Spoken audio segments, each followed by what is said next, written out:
ये जनजातीय महोत्सव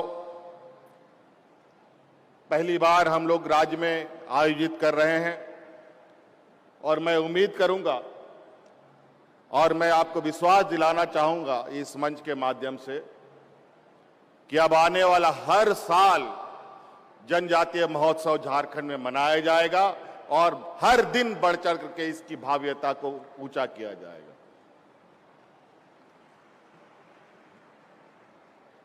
आज आदिवासी समाज के समक्ष अपनी पहचान को लेकर कई संकट खड़ा हुआ है।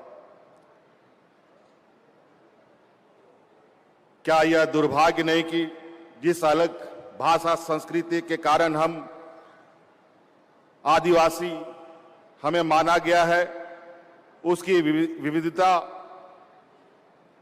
को आज के नीति निर्माता थोड़ा मानने से संकोच कर रहे हैं और संवैधानिक प्रावधान जो हमें प्राप्त है वो बस एक चर्चा का विषय मात्र है।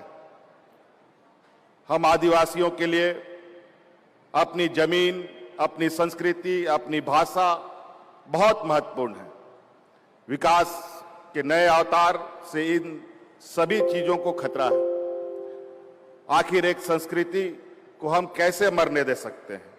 विभिन्न जनजातीय भाषा बोलने वाले के पास ना तो संख्या बल है, ना ही धन बल है।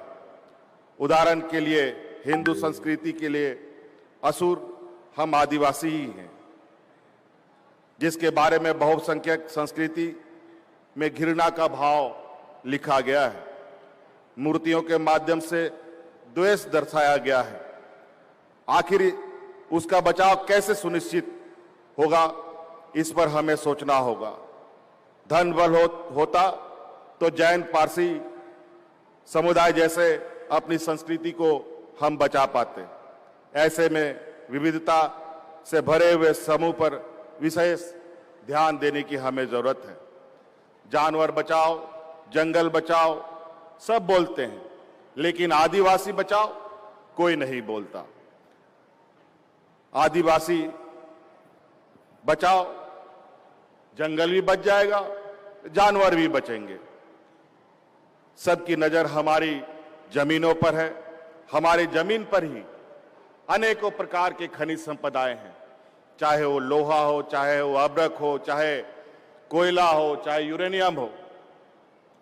खनिज संपदा तो हमारे पास है, लेकिन हमारे पास ना कोई फैक्ट्री है, ना पेड़ जंगल काटने के लिए आरा मशीन है। ये बड़े बड़े उद्योगपतियों के पास ही होते हैं। कुछ लोग तो आदिवासी शब्द से भी चिढ़ने लगते हैं। वो हमें आदिवासी नहीं वनवासी कहकर के पुकारना चाहते हैं।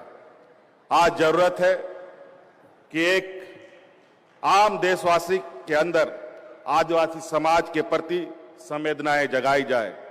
जरूरत है आम जन के अंदर आदिवासी समाज के प्रति सम्मान एवं सहयोग का भावना पैदा करने का।